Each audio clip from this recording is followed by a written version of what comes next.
for the top 10 greatest horror villain motivations. Look, we have reason to believe that there might be something very strange going on here. Got no argument with that. For this list, we're looking at the reasons why horror movie villains kill and are choosing the ones we think are most interesting. But we're only including villains that are human or controlling humans. You know all about Santa Claus. Number 10. Santa killed his parents, Billy Chapman, Silent Night, Deadly Night. All the naughty ones, he punishes. In the petrifying world of horror, even Santa Claus can become a child's worst nightmare.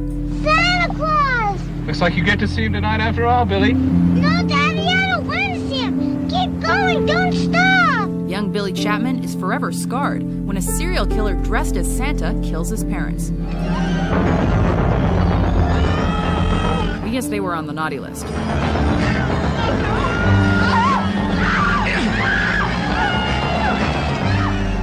After years in a corrupt orphanage, Billy snaps, dresses as Santa, and decides to punish the naughty himself. Naughty!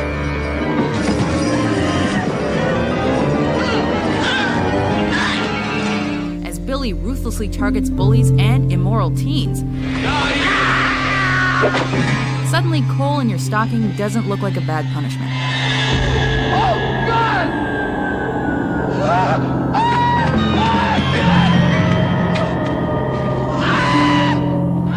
Number 9. The fear of gods, the keepers, the cabin in the woods. Doesn't even show up on the GPS. It is unworthy of global positioning. That's the whole point.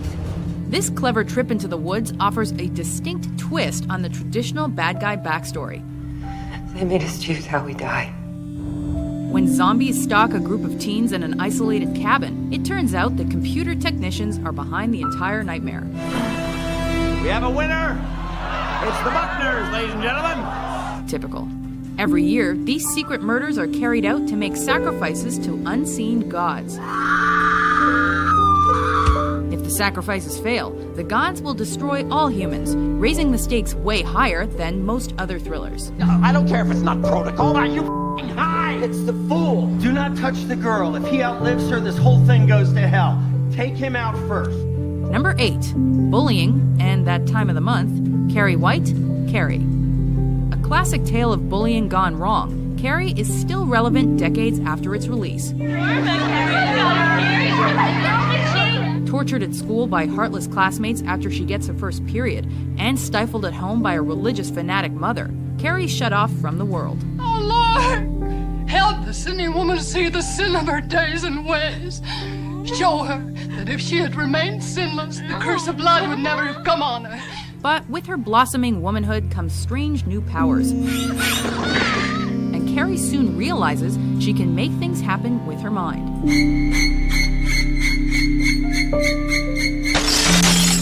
After being humiliated by a brutal prank, Carrie sees red and uses her newfound telekinetic abilities to stand up and get revenge against her tormentors.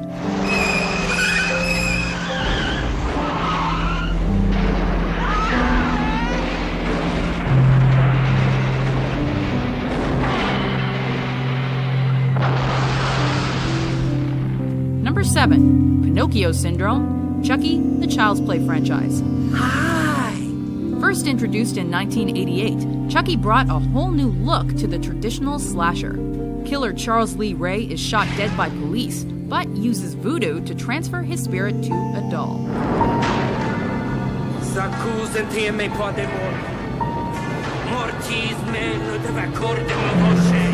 The possessed Chucky goes on a killing spree, seeking revenge on former criminal partners and hoping to possess the doll's young owner. Hence the Pinocchio syndrome, since he just wants to be a real boy.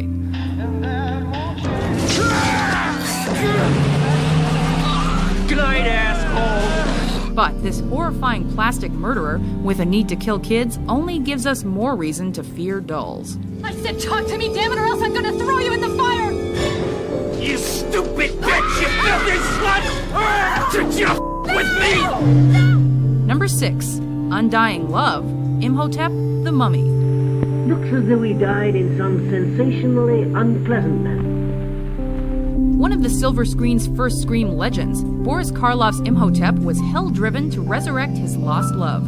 After archaeologists unearth the mummy, buried alive, he goes on a lengthy journey to find his old flame's tomb. Better yet, he stumbles upon her reincarnation and attempts to mummify her as his bride. You shall rest from life, like the setting sun in the west. But you shall dawn anew in the east as the first rays of Amon-Ra dispel the shadow. Though he ultimately fails, Imhotep's catalyst is eternally relatable. Love, forever making a monster look a bit more human. Love that might bring sickness and even death to you. Number 5, demonic influence and lack of supervision, the children of the corn. A time of tribulation has come.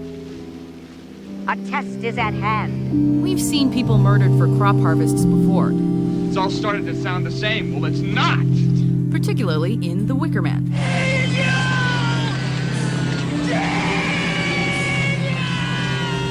But things take a more terrifying turn in Children of the Corn. It's my birthday. You got a pretty sick way of celebrating it, pal.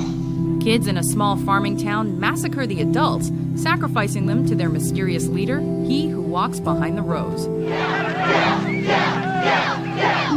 The idea of our precious future turning against us in service of a twisted prophecy is a nightmare that will stay with you the next time you drive through the countryside. Make sacrifice unto him. Bring him the blood of the Outlander. Praise God. Praise the Lord. Praise God. Praise the Lord. Praise God. Praise the Lord.